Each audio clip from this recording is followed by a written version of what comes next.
మీ అందరికి కూడా సంక్రాంతి పండుగ మరియు నూతన సంవత్సర శుభాకాంక్షలు తెలియజేసుకున్నాను.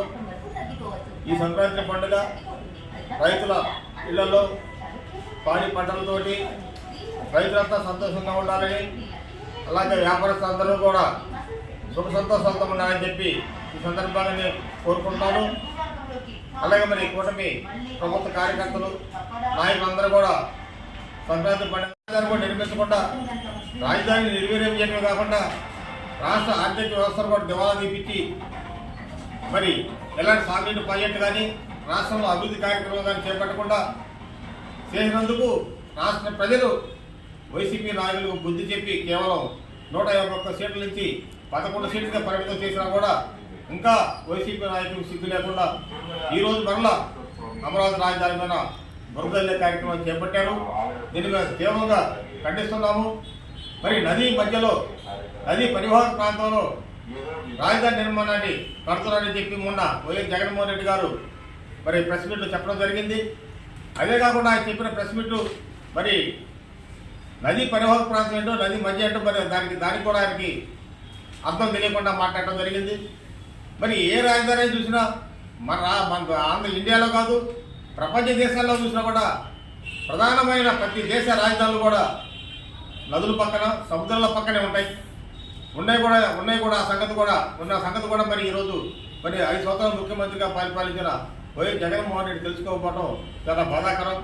ఎక్కడైనా నాగరికత అభివృద్ధి చెందిందంటే, మానవ జీవితాలు మొదలయ్యాయి, అభివృద్ధి చెందారంటే ఎక్కడైతే త్రాగునీరు సాగునీరు పుష్కలంగా ఉంటుందో అక్కడనే మరి ప్రజాజీవనం మొదలవుద్ది. మరి ఇది సంగతి మరి మనం 10వ తరగతి లోపులోనే మనకి సోషల్ సైన్స్లో ప్రతి ఒక్కరు పాఠాలు చదువుకొని వచ్చాం. సింధు నాగరికత కానీ మానవ జీవితాలు కానీ అభివృద్ధి చెందినాయి అంటే నదీ ప్రాంతాల్లోనే పుష్కలంగా ఎక్కడైతే త్రాగునీరు సాగునీరు ఉంటుందో అక్కడనే నాగరికత అభివృద్ధి చెందింది. అలాగే మరి అక్కడనే జనసాంద్రత కూడా పెరుగుతుందని చెప్పి కూడా ఈ సందర్భంగా నేను తెలియజేసుకుంటాను. ఇప్పటికైనా వైసీపీ నాయకులు రాజధాని రాష్ట్రానికి ప్రపంచంలో ఎక్కడా లేని విధంగా అద్భుతమైన రాజధాని, ప్రజా రాజధాని అమరావతి నిర్మాణం చేస్తుంటే దాని మీద వైసీపీ నాయకులు దుష్ప్రచారం చేయవద్దని చెప్పి ఈ సందర్భంగా నేను తెలియజేసుకుంటాను.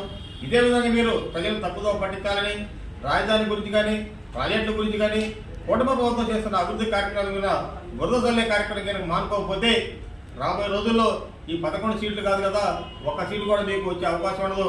పూర్తిగా రాజకీయంగా భూస్థాపితం అయిపోతుంది వైసీపీ పార్టీ అని చెప్పి కూడా ఈ సందర్భంగా తెలియజేసుకుంటూ ఇప్పటికైనా సరే ప్రజలు మీకు ఇచ్చిన అవకాశాన్ని ఉపయోగించుకోండి. ప్రజా సమస్యల గురించి అసెంబ్లీ సమావేశానికి వెళ్ళి అసెంబ్లీలో చర్చగా పెట్టండి. కానీ ఈ రంగం తప్పుడు ప్రచారాలు, ప్రజల్ని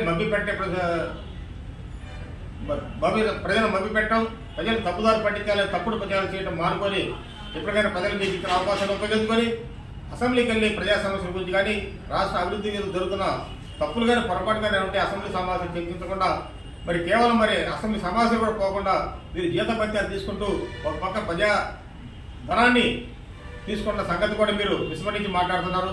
మీకు ప్రజలిచ్చిన బాధ్యత కూడా చక్కగా నిర్వర్తించకుండా ఈ రంగం బురదల్లే కార్యక్రమాన్ని ఇప్పటికైనా మానుకొని ప్రజాస్వామ్యబద్ధంగా ప్రతిపక్ష పాత్ర పోషించాలని చెప్పి కూడా ఈ సందర్భంగా వైసీపీ నాయకులు తెలియజేసుకుంటూ మరొకసారి మా ఛానల్ ప్రజలందరికీ కూడా సంక్రాంతి పండుగ శుభాకాంక్షలు తెలియజేసుకుంటూ సెలవు తీసుకుంటున్నాం.